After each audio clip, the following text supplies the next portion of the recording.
여러분 안녕하십니까? 이번 시간에는 버드나무 껍질, 자연 천연 아스피린에 대해서 좀 말씀드리고자 합니다. 버드나무 껍질을 활용한 역사를 보면 이제 말씀드릴 순서는 버드나무 껍질 사용 역사와 적용 증상하고 복용 방법, 그리고 부작용과 주의사항 이렇게 말씀 올리도록 하겠습니다. 버드나무 껍질의 활용 역사입니다. 그 옛날 사람들, 아주 고대 사람들의 입속에서 이 버드나무 껍질이 발견됐다는 것이고, BC 400년에 히포크라테스 의학의 아버지라는 이분이 이걸 많이 사용했다 그러죠. 그 내용 잘 아실 겁니다. 임산부가 애가 안 나와가지고 이렇게 고생하는 시어머니가 같이 왔었는데, 그때 당시에 수술도 할 수 없고 참 고통스러웠죠, 히포크라테스가. 그런데 그 시어머니가 쫓아오더니까 이거 먹어봐 하더래. 주머니에서 꺼내는데 보니까 버드나무 껍질을 먹으라 그래서 그걸 한참 씹고 있더니 바로 그냥 순산을 하더라는 겁니다. 그래서 히포크라테스는 이 버드나무 껍질을 많이 사용했다고 합니다. 특히 이제 요 골관절, 두통, 그다음 건염 같은데 효과가 있는 것 같아요. 제가 직접 실험을 해보고 사용해본 결과입니다.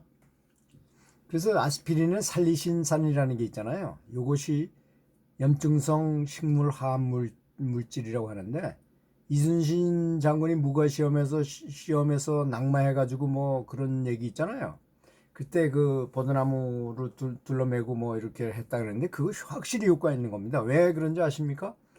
그 에어파스, 요새 뭐 에어파스 칙칙 뿌리는 그 파스의 성분이 살리신산이기 때문에, 아스피린의 원료가 살리신산이거든요. 그래서 그렇습니다. 그래서 조선시대에 또 전해 내려오는 말에는 어떤 분이 강경화가 아주 심해서 죽을 병에 들었다 그래서 그런 뱀을 많이 잡아먹으면 된다 그래서 이렇게 했는데, 근데 뱀을 아무리 끓여도 뱀이 풀어지지 않잖아요. 그래서 지나간 사람이 그 버드나무로 한번 휘저봐라. 그래서 버드나무로 휘저니까 이 뱀이 쫙 풀어지면서 먹기 좋게 되더라는데, 가만히 사람이 생각해 보니까 버드나무 뱀탕보다 버드나무가 좋을 것 같은 생각이 들더랍니다. 그래서 뱀탕을 확 엎어버리고 버드나무 가지를 꺾어다가 삶아 먹고서 이 간경화를 고쳤다는 그런 말도 있어요. 그 다음에 본인 통증을 치료하는 데 좋은 것 같고, 요지란 말은 버드나무 가지란 뜻입니다. 우리가 요지에 이빨 쑤시는 데 쓰잖아요. 이반병에도 탁효가 있고 양치라는 데도 아주 좋은 효과를 가져와서 저는 한동안 정말 많이 이걸 씹었던 적이 있습니다. 근데 또 주의사항도 있습니다. 물론 카나다 연구팀의 카나다에서는 이런 이제 건강에 대한 뭐 식품이나 약품 이런 걸 많이 개발하잖아요. 그걸 주 관광 사업으로 하고 있더라고요. 근데 장수 비결은 세계적으로 아무리 따져봐도 적게 먹는 것보다는 좋은 방법은 아직까지는 없다고 합니다. 주실험에 의해서 아주 많이 실험해 본 내용이랍니다. 그래서 일본 사람들이 소식을 해가지고 오래 살기도 하잖아요. 그리고 카나다에서는 노화 지연에 제일 좋은 것이 바로 이 천연 아스피린 버드나무 껍질이다 이렇게 말을 하고 있고요. 약한 스트레스 반응이 있지만 이것이 노화 지연하는 효과를 가져온답니다. 오히려 노화 신경회를 통해서 그걸 통해서 이렇게 노화를 지연할 수도 있다고 합니다. 이 버드나무 껍질이. 그래, 노화 관련 질병 있잖아요. 당뇨병이라든지 심장병, 신장, 간부전, 치매 같은 것도 효과가 있다는 것입니다. 근데 버드나무 껍질은 이제 여기 그림에서 보는 것처럼 약간 하얀색을 띠는 그런 나무가 효과는 제일 좋다 그래요. 외국 사이트에 보니까 뭐 효과가 2인 것도 있고 1.5인 것도 있고 그렇더라고요. 그렇지만 상관없습니다. 우리나라에 있는 어떤 우리나라는 7종의 버드나무가 있는데 어떤 종이라도 다 좋지만, 이렇게 객가에 있는 좌측에 있는 저 그림에 있는 것처럼 이게 바람이 불면 하얀색이 좀 보이는 그런 보편적인 객가에 많이 나는 버드나무가 좋다고 합니다.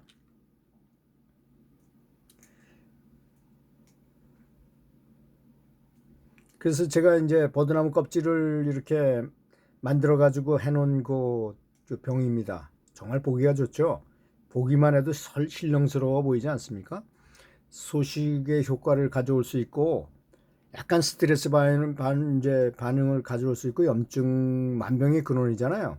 암세포를 복구할 때도 이렇게 예, 염증이 발생한다고 하는데 특히 버드나무 껍질이 좋은 것이 뭐냐? 암 전이율을 50% 정도로 49점 몇 %인데요. 그렇게 이 암 전이율을 낮출 수 있다는 겁니다.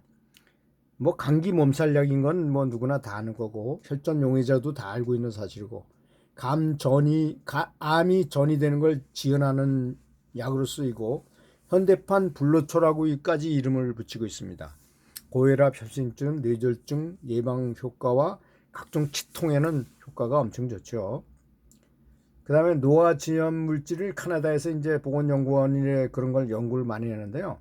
유럽에 있는 흰버드나무 껍질이 제일 좋다고 하는데 근데 너무 효과가 좋아도 저는 좋지 않다고 생각합니다. 오히려 그냥 적당한 효과가 그래서 뭐 매번마다 이렇게 끓여서 한 잔씩 마시고 그런데 그 복용 방법은 아스피린은 100년 된 최고의 약입니다. 보통 100년씩 갈 수가 없어요. 다 부작용 때문에 다 중도에 하차하지만 부작용은 다수 있다 하더라도 이 약은 100년이나 됐다는 걸 계속 한다는 것은 정말 유일한 약일 겁니다.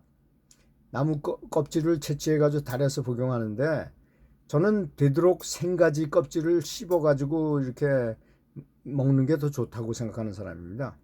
그럼 치통도 완화되고 항산화 작용, 발열도 감소하고 방부제 역할도 하고 면역력 강화하고 두통, 요통, 골관절염, 독감, 암 이 부작용이 적다는 거하고 위장 장애가 조금 있긴 있는데 뭐 별로 그렇지 않습니다. 또 가끔씩 가다가 구토 증세가 약간 있긴 하는데 임신 중 복용은 당연히 금해야 되겠죠. 그리고 이제 최근에 저는 이 버드나무에 관련돼서 나오면 항상 보고 있는데요. 최근의 연구 결과는 50에서부터 60 사이의 그 나이 50에서부터 60 사이에 이거를 좀 장기 복용하고 딱 끊어도 평생 효과가 있다고 하니까 참고하시기 바랍니다. 감사합니다.